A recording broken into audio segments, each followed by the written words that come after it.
আসসালামু আলাইকুম রহমতুল্লাহি ওবরাকাতুহ। আল্লাহ তাআলার দরবারে শুকরিয়া আদায় করছি, শুকরগুজার হচ্ছি, কৃতজ্ঞতা প্রকাশ করছি যে আল্লাহ পাক রব্বুল আলামিন আমাদেরকে আরো একটি সকাল দেখার তৌফিক দান করেছেন। যে আল্লাহ তাআলা জাল্লা শানহু হায়াত দিয়ে এই পৃথিবীর আলো বাতাসে আমাদেরকে আরো একটি নতুন দিনে পদার্পণ করার তৌফিক দান করেছেন।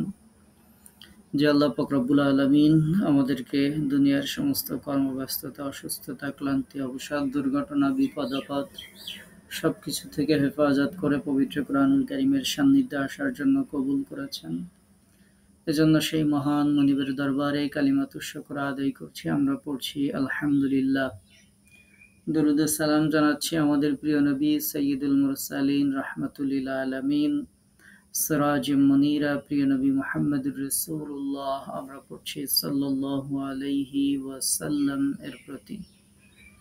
আল্লাহ তাআলার কাছে কায়মনোবাক্যে প্রার্থনা করছি, মহান রব একান্ত মেহেরবানি করে আমাদের এই তাফসীর শোনাকে আমাদের দুনিয়ার জীবনে বারাকাহ এবং পরকালীন জীবনে আল্লাহ পাক রব্বুল আলামিন আমাদের মুক্তি ও নাজাতের ওসিলা হিসেবে কবুল করে নিন। আমরা পড়ছি আমিন। আজকে আমরা তাফসীর শুনব সূরা হাশর, পবিত্র কোরআনুল কারীমের ৫৯তম সূরা। এই সূরার ৬ নম্বর আয়াত থেকে ইনশাআল্লাহ। যে আয়াতগুলো আমরা শুনবো সে আয়াতগুলোর অর্থটা একটু জেনে নেই। আল্লাহ তাআলা কি বলছেন? আল্লাহ তাআলা বলছেন, ওয়ামা আফা আল্লাহ আলা রাসূলিহি, ওয়া এবং মা যা আফা আল্লাহ আল্লাহ ফাই হিসেবে দিয়েছেন, আলা রাসূলিহি তার রাসূলের নিকট, মিনহুম তাদের থেকে, ফামা আওজাফতুম এটার জন্য তোমরা কোনো ঘোড়া দৌড়াও নাই, আওজাফতুম আলাইহি তার জন্য বা তার উপর তোমরা ঘোড়া দৌড়াও নাই, মিন খাইলিন এই খাইল পর্যন্ত একসাথে আমরা অর্থ করব যে তার উপর তোমরা কোনো ঘোড়া দৌড়াই নাই, ওয়ালা রিকাব এবং তোমরা না কোনো উট দৌড়িয়েছ, তোমরা সেটার জন্য কোনো ঘোড়া দৌড়াও নাই আর কোনো উটও দৌড়াও নাই। ওয়ালাকিন্নাল্লাহ কিন্তু আল্লাহ তাআলা ইউসাল্লিতু রুসুলাহু আল্লাহ তাআলা কর্তৃত্ব প্রদান করেছেন, রুসুলাহু তার রাসূলদেরকে, আলা ওই বিষয়ের উপরে, মাইয়াশা যা তিনি ইচ্ছা করেন, যা তিনি চান তার উপরে। ওয়াল্লাহু আলা কুল্লি শাইইন কাদির আর আল্লাহ তাআলা সকল কিছুর উপর তিনি ক্ষমতাবান। তাহলে এই আয়াতের অর্থ হচ্ছে যে আল্লাহ তাআলা যা ফাই হিসেবে দিয়েছেন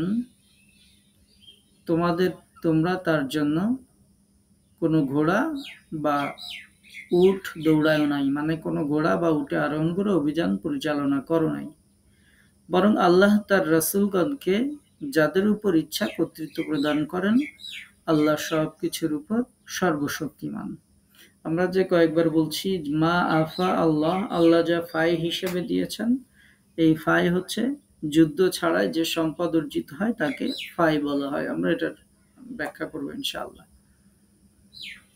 আল্লাহ পাক রব্বুল আলামিন এরপরে ৭ নম্বর আয়াতে আল্লাহ তাআলা জাল্লা শানহু বলছেন, মা আফা আল্লাহ আল্লাহ যা ফাই হিসেবে দিয়েছেন, আলা রাসূলিহি তার রাসূলকে, মিন আহলিল কুরা জনপদের অধিবাসীদের থেকে,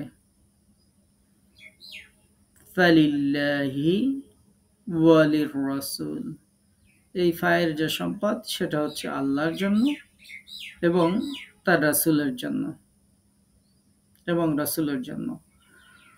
ওয়ালিযিল কুরবা, এবং যারা তার নিকটবর্তী আত্মীয় স্বজন, ওয়াল ইয়াতামা যারা এতিম, ওয়াল মাসাকিন যারা অভাবগ্রস্ত, ওয়াবনিস সাবিল এবং যারা পথিক তাদের জন্য। কাই যেন লা ইয়াকুনু দুলাতান, যেন আবর্তিত না হয়, ঘোরাফেরা না করে, বাইনাল আগনিয়াই তোমাদের ধনীদের মাঝে, যেন সম্পদ শুধু তোমাদের ধনীদের মাঝেই ঘোরাফেরা না করে। মিনকুম, মিনকুম মানে তোমাদের, তো তোমাদের ধনীদের মাঝেই যেন সম্পদ ঘোরাফেরা না করে, সেজন্য। ওয়ামা আতাকুমুর রাসূলু ফাখুযুহু, তোমাদেরকে রাসূল যা দেয়, ওয়ামা আতাকুম এবং তোমাদেরকে যা দেয়, রাসূল রাসূল তোমাদেরকে যা দেয়, ফাখুযুহু তোমরা সেটা গ্রহণ করো, ওয়ামা নাহাকুম এবং তিনি যা তোমাদেরকে নিষেধ করেন, আনহু তার থেকে, ফান্তাহু তোমরা বিরত হয়ে যাও, বিরত থাকো। ওয়াত্তাকুল্লাহ এবং আল্লাহকে ভয় করো, ইন্নাল্লাহা শাদীদুল ইকাব নিশ্চয়ই আল্লাহ তাআলা শাস্তি দানে অত্যন্ত কঠোর। তাহলে 7 নম্বর আয়াতের অর্থ হচ্ছে, নিশ্চয়ই আল্লাহ জনপদের অধিবাসীদের নিকট থেকে তার রাসূলকে ফাই হিসেবে যা দিয়েছেন তা আল্লাহর, রাসূলের এবং রাসূলের যে আত্মীয় স্বজন তাদের, এতিমদের, মিসকিনদের, মুসাফিরদের। এটি এজন্য যাতে তোমাদের সম্পদ তোমাদের মধ্যকার ধনী মানুষদের মাঝে কেবল আবর্তিত না হয়। রাসূল তোমাদেরকে যা দেন তা গ্রহণ করো, আর যা থেকে তোমাদেরকে নিষেধ করেন তা থেকে বিরত থাকো, এবং আল্লাহকেই ভয় করো, নিশ্চয়ই আল্লাহ শাস্তি প্রদানে অত্যন্ত কঠোর।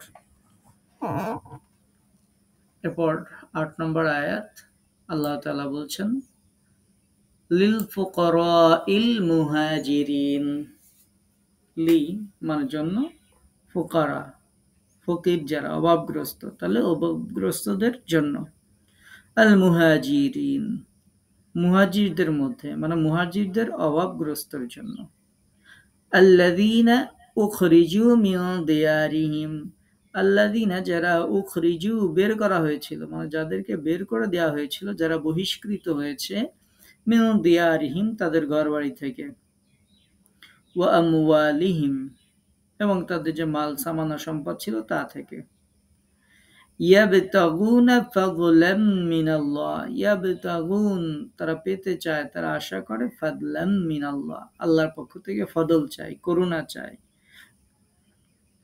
অনুগ্রহ চায়, ওয়ারিদওয়ানা এবং আল্লাহর কাছ থেকে আল্লাহর সন্তুষ্টি চায়, ওয়ায়ানসুরুনাল্লাহ এবং তারা সাহায্য করে আল্লাহকে, ওয়া রাসূলাহু এবং আল্লাহর রাসূলকে, উলাইকা হুমুস সাদিকুন আর তারাই হচ্ছে সত্যবাদী।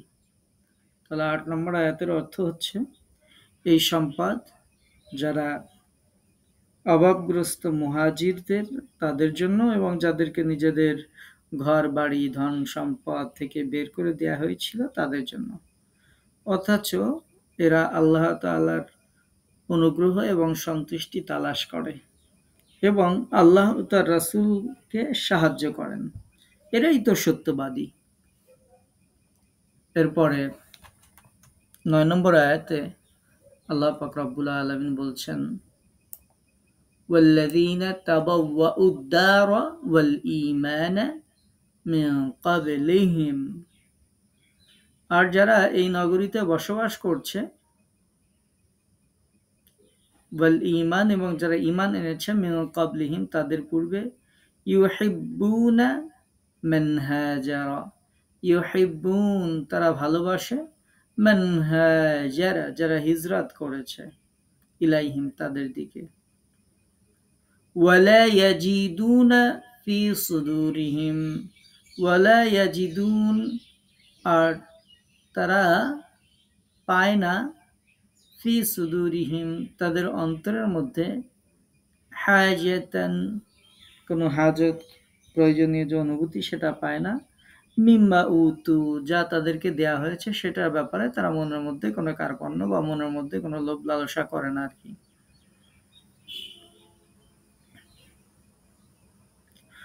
ওয়ায়ুসিরুনা আলা আনফুসিহিম, ওয়ায়ুসিরুন, এবং তারা প্রাধান্য দেয় আলা আনফুসিহিম, তাদের নিজেদের উপর, ওয়ালাউ কানা বিহিম খাসাসাহ, যদিও তাদের হাজত রয়েছে, অভাব অনটন রয়েছে। ওয়ামান ইউকা শুহা নাফসিহি, আর যাকে আল্লাহ রক্ষা করেছেন তার অন্তরকে কৃপণতা থেকে, যার অন্তর কৃপণতা মুক্ত, ফাউলাইকা হুমুল মুফলিহুন, তারাই তো সফলকাম। যার অন্তর কৃতজ্ঞতা মুক্ত সেই তো সফলকাম, তারাই তো সফলকাম। এর অর্থ হচ্ছে, আর মুহাজিরদের আগমনের পূর্বে যারা মদিনাকে নিবাস হিসেবে গ্রহণ করেছিল এবং যারা ঈমান এনেছিল, আর যারা তাদের কাছে হিজরত করে এসেছে তাদেরকে তারা ভালোবাসে। আর মুহাজিরদেরকে যা প্রদান করা হয়েছে তার জন্য তারা অন্তরে কোনো ঈর্ষা অনুভব করে না এবং নিজেদের অভাব থাকা সত্ত্বেও নিজেদের উপর তাদেরকেই অগ্রাধিকার দেয়। যারা মনের কৃপণতা থেকে মুক্ত বা যাদেরকে মনের কার্পণ্য থেকে রক্ষা করা হয়েছে তারাই সফলকাম। এরপর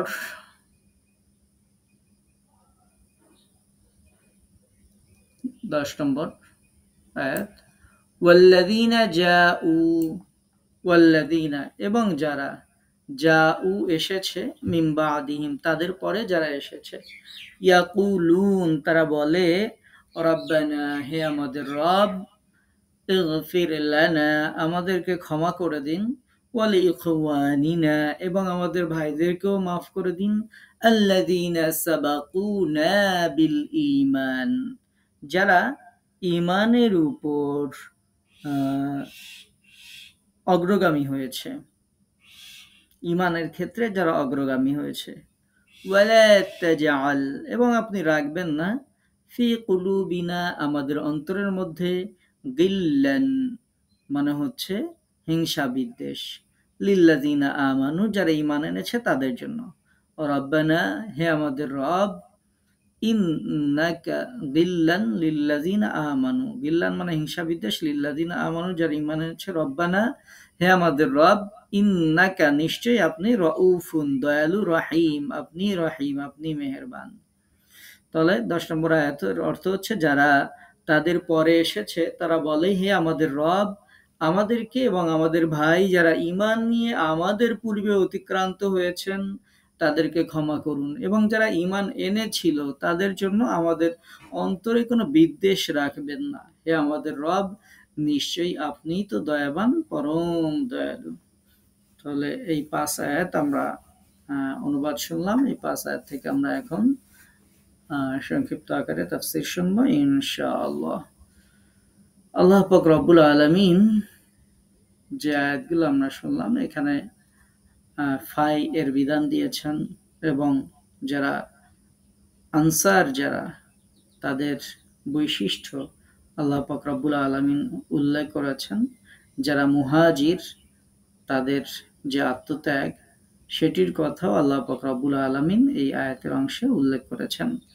আজকে আমরা যেই পরিভাষাটা সম্পর্কে পরিচিত হব সেটি হচ্ছে ফাই।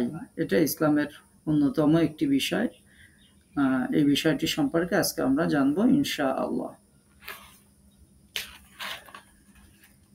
ফাই কাকে বলে এটি দিয়ে আমরা আমাদের আজকের তাফসীরের অংশ শুরু করব। যে আয়াতে আমরা যে আয়াত থেকে শুরু করেছিলাম সেটি ছিল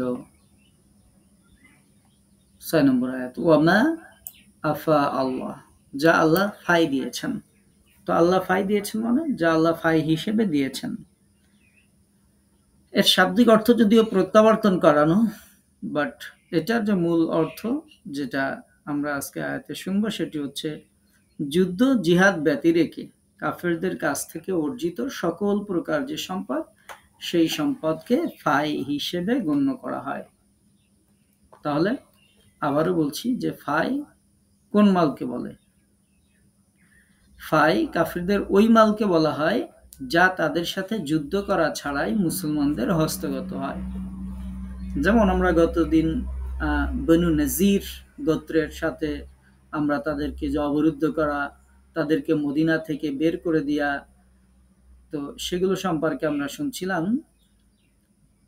তো সেখান থেকে যে বনু নজিরের যে মালগুলো ছিল, সেই যে মাল সেটাকে ফাই হিসেবে আয়াতে উল্লেখ করা হয়েছে যে মুসলিমরা তার জন্য কোনো অশ্বে মানে ঘোড়া কিংবা উটে আরোহণ করে যুদ্ধ করেনি। আল্লাহ পাক রব্বুল আলামিন নিজেই বলছেন যে এই সম্পদের জন্য, এই সম্পদ হচ্ছে আল্লাহ রাসূলের, আর এটার জন্য তোমরা কোনো ঘোড়ায়ও চড়নি আর কোনো উটেও চড়নি, মানে কোনো ঘোড়ায় চড়ে যুদ্ধ করার দরকার হয়নি, উটে চড়ে যুদ্ধ করার দরকার হয়নি। আল্লাহ তাআলা এটি দিয়েছেন।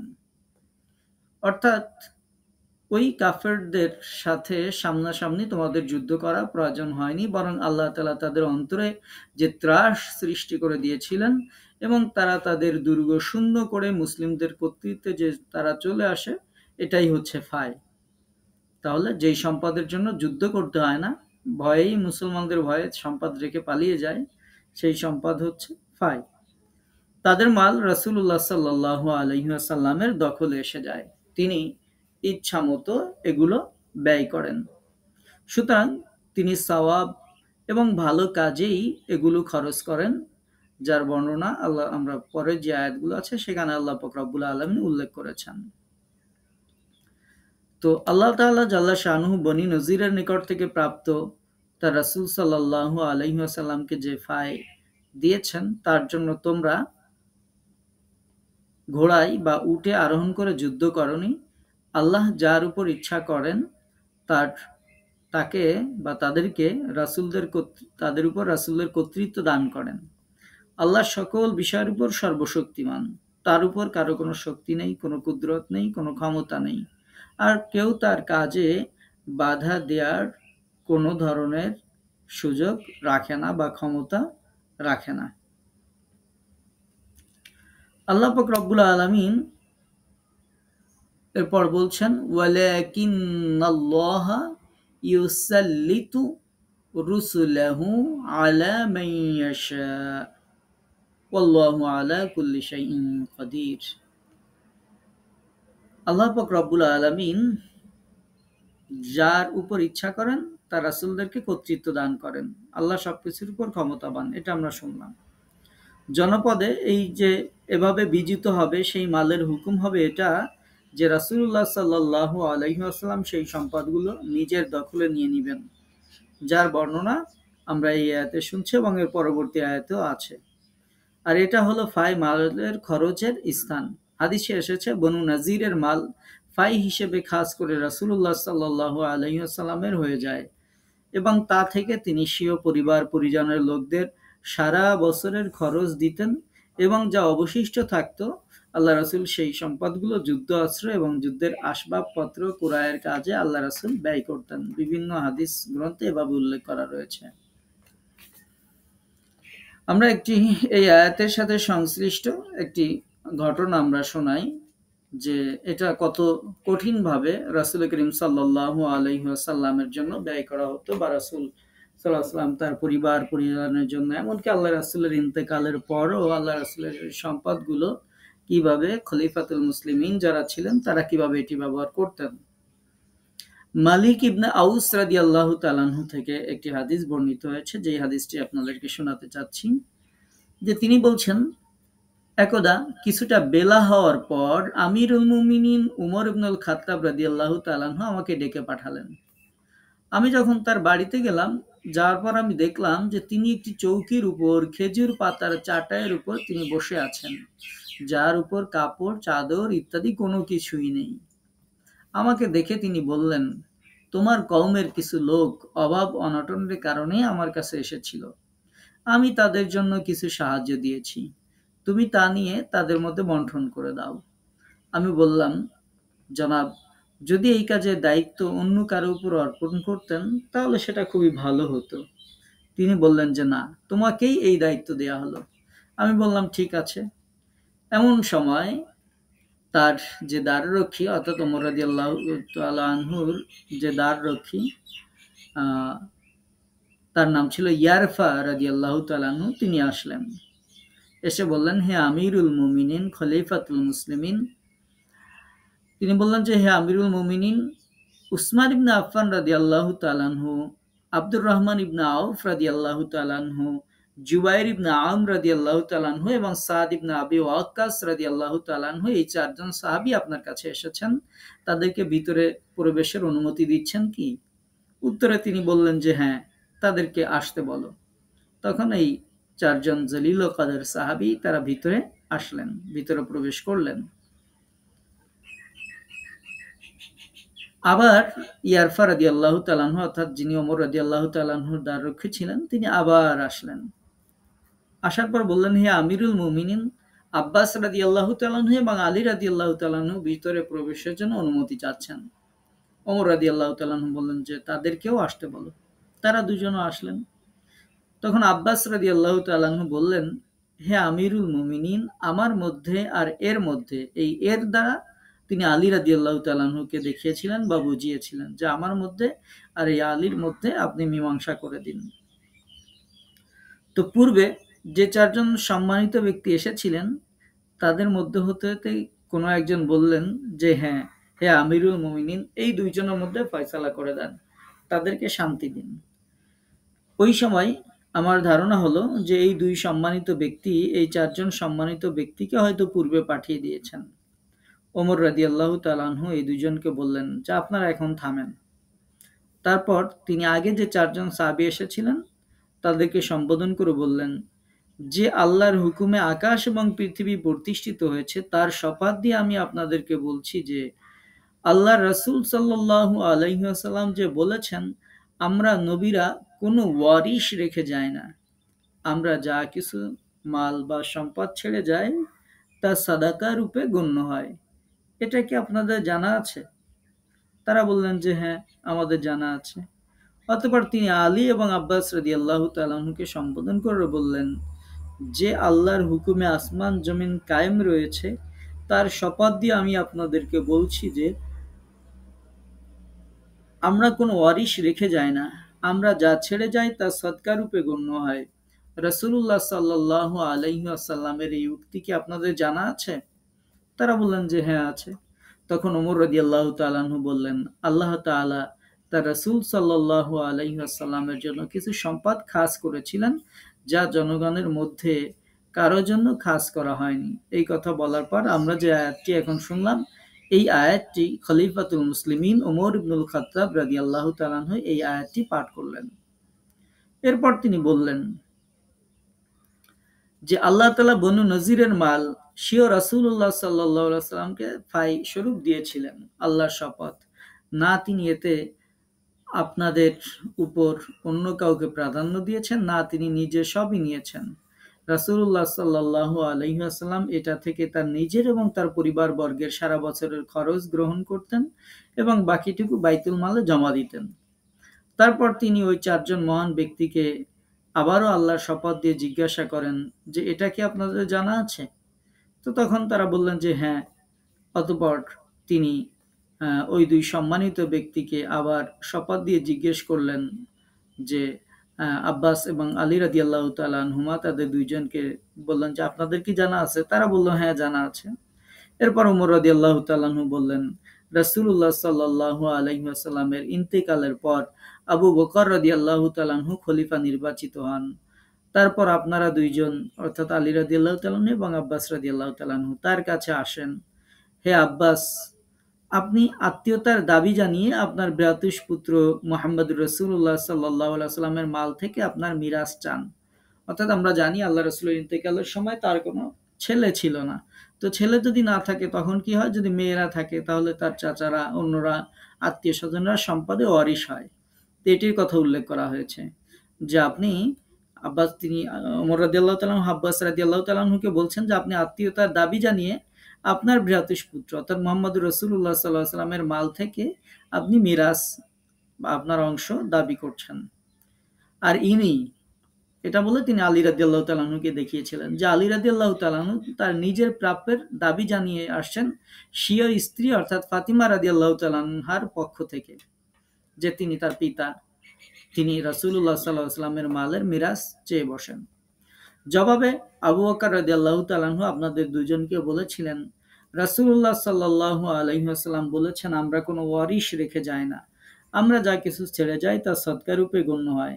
আল্লাহ তাআলা খুব ভালো করে জানেন যে আবু বকর রাদিয়াল্লাহু তাআলা আনহু নিশ্চিতভাবে একজন সত্যবাদী, সৎ আমলকারী, হেদায়েত প্রাপ্ত এবং সত্যের অনুসারী ছিলেন। তিনি যতদিন খলিফা ছিলেন ততদিন তিনি এই মালের জিম্মাদার ছিলেন। তার ইন্তেকালের পর আমি রাসূলুল্লাহ সাল্লাল্লাহু আলাইহি ওয়াসাল্লামের খলিফা নির্বাচিত হয়েছি। তারপর ওই মাল আমার জিম্মাদারিতে চলে আসে। এরপর এক পর্যায়ে আপনারা দুইজন আবার আমার নিকট আগমন করেন এবং নিজেরা এই মালের জিম্মাদার হওয়ার প্রস্তাব ও দাবি জানান। জবাবে আমি আপনাদেরকে বলি যে রাসূলুল্লাহ সাল্লাল্লাহু আলাইহি ওয়াসাল্লাম এই মাল যেভাবে খরচ করতেন আপনারা ওইভাবে খরচ করবেন। এই শর্তে যদি আপনারা এই মালের জিম্মাদার হতে চান তাহলে আমি এটা আপনাদের হাতে সমর্পণ করতে পারি। আপনারা এটা স্বীকার করে নিন এবং আল্লাহ তাআলাকে সাক্ষী রেখে আপনারা এই মালের জিম্মাদার গ্রহণ করুন। তারপর এখন আপনারা আমার কাছে এসেছেন, তাহলে কি আপনারা এছাড়া অন্য কোনো ফয়সালা চান? আল্লাহর শপথ, কিয়ামত পর্যন্ত আমি এখন যে ফয়সালা দিয়েছি কিয়ামত পর্যন্ত এছাড়া আমি অন্য কোনো ফয়সালা দিতে পারি না। তবে হ্যাঁ, এটা হতে পারে যদি আপনারা আপনাদের অঙ্গীকার অনুযায়ী এই মালের রক্ষণাবেক্ষণ এবং খরচ করতে অপারগ হয়ে থাকেন এবং জিম্মাদারি আমাকে ফিরিয়ে দেন, যাতে আমি নিজেকেই এই এটাকে ওইরূপেই খরচ করি যেভাবে রাসূলুল্লাহ সাল্লাল্লাহু আলাইহি ওয়াসাল্লাম খরচ করতেন, যেভাবে আবু বকর রাদিয়াল্লাহু তাআলা আনহু খেলাফতের যুগে খরচ করতেন এবং আজ পর্যন্ত যেভাবে খরচ করা হচ্ছে। তো এই হাদিসটি আপনাদের শোনানোর উদ্দেশ্য হচ্ছে যে ফাই বা যুদ্ধ ছাড়াই বিজিত যে সম্পদ, সেই সম্পদ আল্লাহ তাআলা তার রাসূলের জন্য বরাদ্দ দিয়েছিলেন এবং রাসূল করিম সাল্লাল্লাহু আলাইহি ওয়াসাল্লামের ইন্তেকালের পরেও সেই সম্পদ তার উত্তরাধিকারীদের মধ্যে বন্টন করা হয়নি, বরং সেটা রাষ্ট্রীয় কোষাগারেই ছিল এবং সেখান থেকে আল্লাহর দ্বীনের জন্য সেগুলো ব্যয় করা হয়েছিল। সেটি হচ্ছে এই দীর্ঘ হাদিসের মূল বক্তব্য। আল্লাহ পাক রব্বুল আলামিন এরপরে বলেছেন, মা আফা আল্লাহ আলা রাসূলিহি মিন আহলিল কুরা, আল্লাহ যা ফাই হিসেবে দিয়েছেন তার রাসূলকে মিন আহলিল কুরা, আহলে কুরা থেকে যা আল্লাহ তাআলা ফাই হিসেবে দিয়েছেন। আহলে কুরা একটা শব্দ এই আয়াতের মধ্যে আপনারা দেখতে পাচ্ছেন। এই আহলে কুরা বলে এই আয়াতে বনু নজির এবং বনু কুরাইজা, এই যে দুইটা গোত্রের কথা আমরা গত ক্লাসে তাফসীরের ক্লাসে আমরা জেনেছিলাম, এই দুই গোত্রকে বোঝানো হয়েছে। তো আল্লাহ পাক রব্বুল আলামিন বলছেন যে এই আহলে কুরা থেকে, বনু নজির বনু কুরাইজা থেকে যেই সম্পদ আল্লাহ তাআলা তার রাসূলকে দিয়েছেন সেটা ফালিল্লাহি ওয়ালির রাসূল, সেটা কেবলমাত্র আল্লাহর জন্য, ওয়ালির রাসূল এবং রাসূলের জন্য, ওয়ালিযিল কুরবা এবং তাদের জন্য যারা তার নিকটবর্তী আত্মীয়, ওয়ালিয়াতামা এতিমদের জন্য, ওয়াল মাসাকিন মিসকিনদের জন্য, তারপরে ওয়াবনিস সাবিল এবং যারা মুসাফির তাদের জন্য। আর এই বিধান আল্লাহ পাক রব্বুল আলামিন এজন্য দিয়েছেন কাইলা ইয়াকুনা দুলাতান বাইনাল আগনিয়াই মিনকুম, যেন সম্পদ শুধুমাত্র তোমাদের বিত্তবান যারা আছে তাদের মধ্যেই যেন তোমাদের সম্পদ ঘোরাফেরা না করে, এজন্যই আল্লাহ পাক রব্বুল আলামিন এই বিধান দিয়েছেন। তাহলে যেন সম্পদ তোমাদের যারা আছে তাদের মধ্যে যেন ঘোরাফেরা না করে, তাদের জন্য আল্লাহ তাআলা এই বিধান দিয়েছেন। এবং তোমরা ওমা আতাকুমুর রাসূল, রাসূল তোমাদেরকে যা দেন ফাখুযুহু তোমরা তা গ্রহণ করো, ওয়ামা নাহাকুম আনহু ফান্তাহু এবং তিনি যা থেকে তোমাদেরকে নিষেধ করেন তা থেকে তোমরা বিরত থাকো। ওয়াত্তাকুল্লাহ, আল্লাহকে ভয় করো, ইন্নাল্লাহা শাদীদুল ইকাব, নিশ্চয়ই আল্লাহ শাস্তি দানে অত্যন্ত কঠোর। তাহলে আল্লাহ পাক রব্বুল আলামিন এই আয়াতে যে ফাই বা এই মালের খরচের যে জায়গাগুলো, এগুলো আল্লাহ তাআলা স্পষ্টভাবে বর্ণনা করেছেন। এরপর বর্ণনা করার পরে কাদেরকে কাদেরকে এই মাল দেওয়া হবে সেটি আল্লাহ তাআলা উল্লেখ করার পরে বলছেন যে এটি আমি বর্ণনা করলাম যাতে তোমাদের মধ্যে যারা বিত্তবান শুধু তাদের মধ্যেই সম্পদ যেন আবর্তন না করে, শুধু মালদারদের হাতে চলে গেলে তারা তাদের ইচ্ছামতো তা খরচ করত এবং দরিদ্রদের হাতে তা কখনোই আসতো না। এজন্য আল্লাহ পাক রব্বুল আলামিন এই সম্পদগুলো আল্লাহ তাআলা তার জন্য, তার রাসূলের জন্য এবং যারা দরিদ্র এতিম মিসকিন যারা মুসাফির তাদের জন্য আল্লাহ পাক রব্বুল আলামিন এই মালগুলো বরাদ্দ দিয়েছেন। এবার আপনাদেরকে সুন্দর একটি আদেশ শোনাবো যে একটি গুরুত্বপূর্ণ বিধান, এটা পবিত্র কুরআনুল কারীমের। সেটি হচ্ছে যে অংশটুকু আমি মার্কিং করেছি এটুকু, যে ওয়ামা আতাকুমুর রাসূলু ফাখুযুহু, যা রাসূল তোমাদেরকে যা দেন তা গ্রহণ করো। এরপরে ওয়ামা নাহাকুম আনহু ফান্তাহু, এবং তিনি যা থেকে নিষেধ করেন তা থেকে তোমরা বিরত থাকো। এটুকু খুব একটু সুন্দর করে খেয়াল করে বুঝতে হবে যে আল্লাহর রাসূল যা দেন তা গ্রহণ করো, যা থেকে বিরত থাকতে বলেন, যা থেকে নিষেধ করেন তা থেকে বিরত থাকো।